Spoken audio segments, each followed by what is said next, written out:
Good evening. I hope everyone had a fantastic day.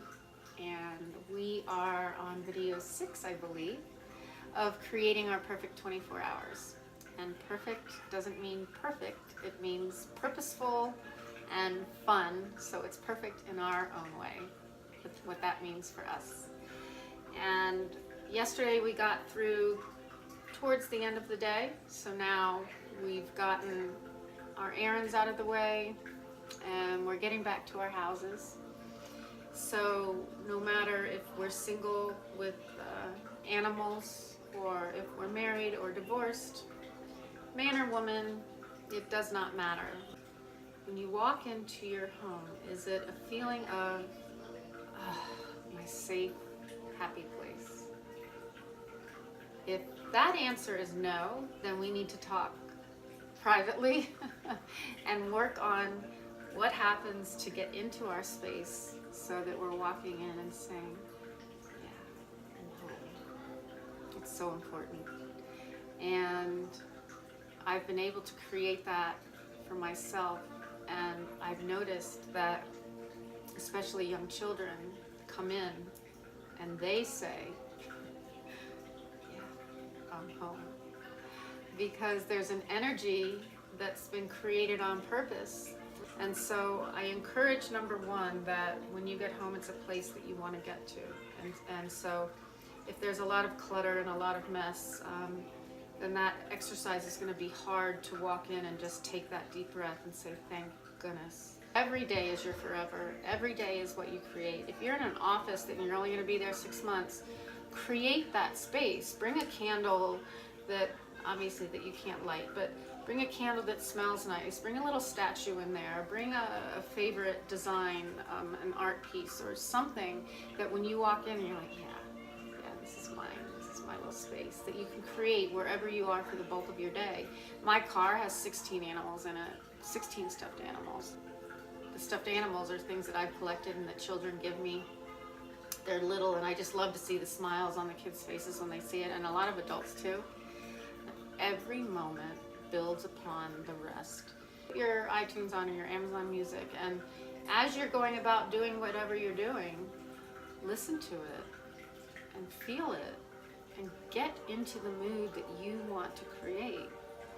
And then as we go through dinner and we go through our night, again, we're just making it our moment. I spoke about this today with a client, with a coaching client. And we both ended up thinking that this was, really pretty cool. Every time I speak about it, it's very cool, which is that there is no experience outside of ourselves. And that may sound strange because we see only through our 5 senses. So of course everything's outside of ourselves, right? We see something, we hear something, we smell something, we touch something, we taste something. So we think it's outside of ourselves, but it's not.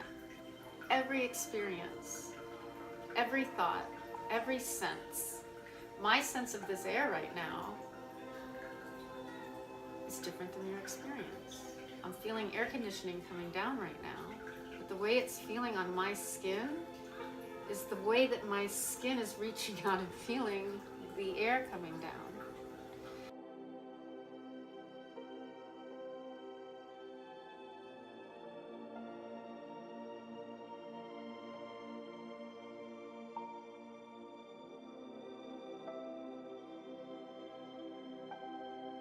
So it's very, very freeing knowing that everything is coming from inside of us. The world isn't coming at us. We're projecting out into the world every single second from our own experience. That's all we have, because it's all coming from within us.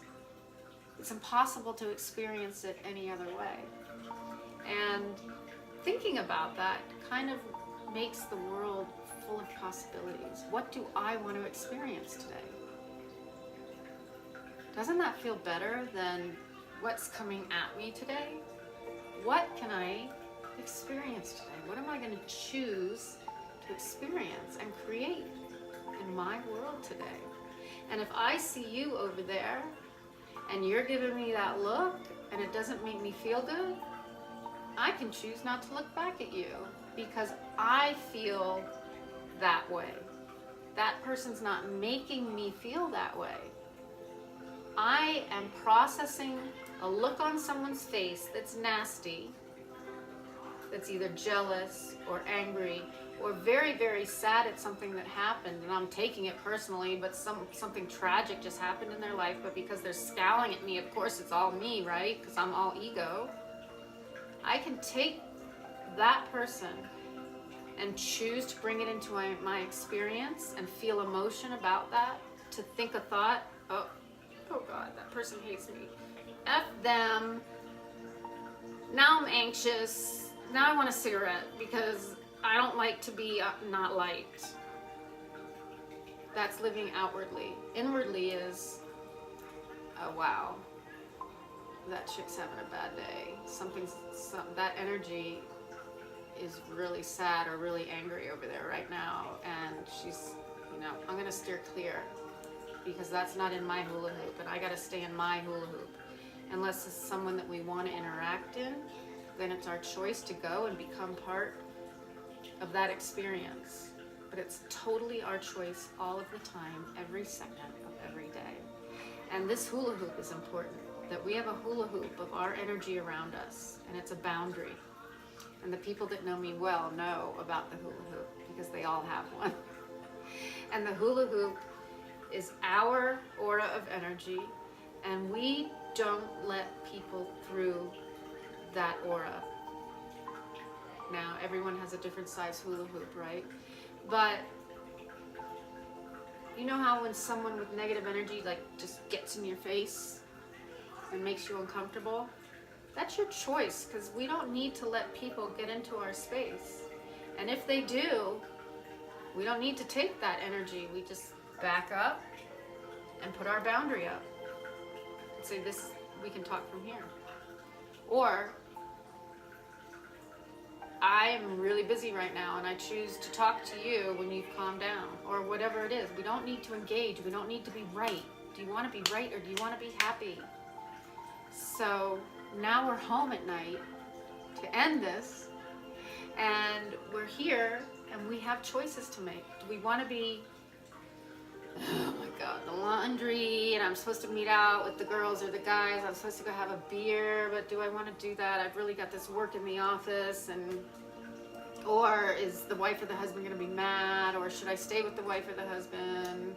Or, because we're all on such different scales. There's so many of us that are involved in this talk, in this video talk, and I know people that are single and married and divorced and different genders, and so whatever it is, when you walk into your abode, I want to ask you, are you saying,